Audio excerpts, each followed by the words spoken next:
നമസ്കാരം. റാഫ്റ്റോ ക്രിക്കറ്റിലേക്ക് ഏവർക്കും സ്വാഗതം. മെൽബണിൽ ടീം ഇന്ത്യ പരാജയപ്പെട്ടു. വമ്പൻ തോൽവിയാണ് ഏറ്റുവാങ്ങിയിരിക്കുന്നത്. BGT 2-1 ഓസ്ട്രേലിയ ലീഡ് ചെയ്യുന്നു. വർഷങ്ങൾക്ക് ശേഷം ബോർഡർ ഗാവാസ്കർ ട്രോഫി സ്വന്തമാക്കാൻ കഴിയും, തിരികെ സ്വന്തമാക്കാൻ കഴിയുമെന്ന പ്രതീക്ഷയിലാണ് ഇപ്പോൾ അവരുള്ളത്. ബോക്സിൻ്റെ ടെസ്റ്റിൽ 12 വർഷങ്ങൾക്ക് ശേഷമാണ് ഇന്ത്യക്കെതിരെ അവർ വിജയിക്കുന്നത്. ഒരു റെഡ് ബോൾ ടെസ്റ്റിൽ അവർ 6 വർഷങ്ങൾക്ക് ശേഷമാണ് ഓസ്ട്രേലിയയിൽ വെച്ച് ഇന്ത്യയെ തോൽപ്പിക്കുന്നത്. ഏതായാലും ഓസ്ട്രേലിയ വമ്പൻ വിജയം നേടി 2-1 ലീഡ് എടുത്തിരിക്കുന്ന ഈ ഘട്ടത്തിൽ ഇന്ത്യയുടെ നായകൻ രോഹിത് ശർമ്മയുടെ കരിയറിനെ കുറിച്ചും മറ്റുമൊക്കെ വലിയ ചർച്ചകൾ ഒരു ഭാഗത്ത് നടക്കുകയാണ്. അദ്ദേഹത്തിൻ്റെ ഫോം വളരെ പരിതാപകരമാണ്. അദ്ദേഹം തുടരേണ്ടതുണ്ടോ, റിട്ടയർ ചെയ്യാനായില്ലേ എന്നുള്ള ചർച്ചകളൊക്കെ ഒരു ഭാഗത്ത് നടക്കുമ്പോൾ ഇന്ന് മെൽബണിൽ കളി കഴിഞ്ഞിട്ട് അദ്ദേഹം മാധ്യമങ്ങളെ കണ്ടിരുന്നു. ആ സമയത്ത് ചില കാര്യങ്ങൾ പറയുന്നുണ്ട്. അദ്ദേഹം പറയുന്നു, സിഡ്നിയിലെ ടെസ്റ്റിനെ കുറിച്ച് അദ്ദേഹം പറഞ്ഞു, നമുക്ക് സിഡ്നിയിൽ ഒരു വലിയ ഓപ്പർച്യൂണിറ്റിയാണ് എന്നാണ്. സിഡ്നിയിലെ മത്സരം ജനുവരി 3 ആരംഭിക്കുന്നത്. ജനുവരി 3 മുതൽ 7 വരെയാണ് സിഡ്നി ക്രിക്കറ്റ് ഗ്രൗണ്ടിൽ ബോർഡർ ഗവാസ്കർ ട്രോഫിയിലെ അവസാനത്തെ ടെസ്റ്റ് മത്സരം നടക്കുക. അദ്ദേഹം പറയുന്നു, Sydney we have an opportunity to come out and do what we can do as a team. ഒരു ടീം എന്ന നിലയിൽ നമുക്ക് ചെയ്യാനുള്ളതൊക്കെ ചെയ്യാനുള്ള അവസരമാണ് സിഡ്നിയിലുള്ളത്. തീർച്ചയായിട്ടും നമ്മൾ അതിനു വേണ്ടി ശ്രമിക്കും. മികച്ച രൂപത്തിൽ ആ മത്സരം കളിക്കാൻ തന്നെ ശ്രമിക്കും.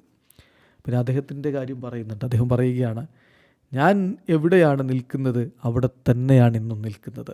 ചില റിസൾട്ടുകൾ തീർച്ചയായിട്ടും ഒരു ക്യാപ്റ്റൻ എന്ന നിലയിലും ബാറ്റർ എന്ന നിലയിലും എൻ്റെ വഴിയിൽ വന്നില്ല, ശരിയാണ്, അത് നിരാശജനകമാണ്. പക്ഷേ മെൻ്റലി ഇറ്റ്സ് ഡിസ്റ്റർബിങ്, സമ്മതിക്കുന്നു. But as of now that is where it is.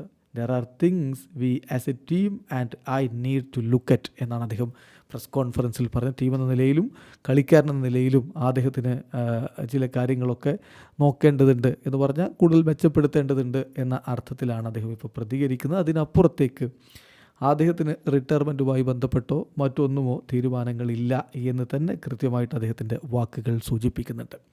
പിന്നെ ഈ മത്സരത്തിൽ ഇപ്പം വലിയ ഒരു ടാർഗറ്റ് മുന്നിലേക്ക് ഓസ്ട്രേലിയ വെച്ചപ്പോഴും അത് ചേസ് ചെയ്യാൻ ഉള്ള ശ്രമം നടത്താൻ പ്ലാൻ ഉണ്ടായിരുന്നു. ആ പ്ലാൻ എന്തായിരുന്നെന്നും അതെങ്ങനെയാണ് വീണുപോയതെന്നും അദ്ദേഹം പിന്നീട് വിശദീകരിക്കുന്നുണ്ട്.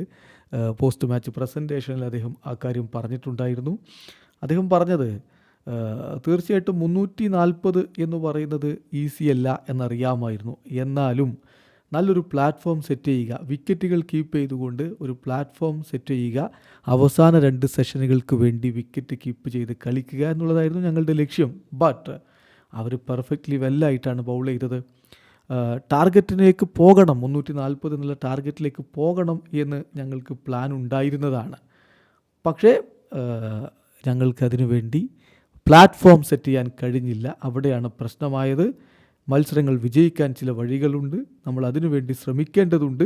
ആ മത്സരം വിജയിക്കാനുള്ള ശ്രമങ്ങൾ നടത്തുന്ന കാര്യത്തിൽ ഇവിടെ ഞങ്ങൾ പരാജയപ്പെട്ടു എന്നുകൂടി അദ്ദേഹം പറയുന്നുണ്ട്. ചുരുക്കത്തിൽ പ്ലാൻ വളരെ കൃത്യമായിരുന്നു. ആദ്യ സെഷനിലൊന്നും വിക്കറ്റ് വീഴാതെ കീപ്പ് ചെയ്യുക, പിന്നത്തെ 2 സെഷനുകളിൽ ടാർഗറ്റിലേക്ക് പോവുക.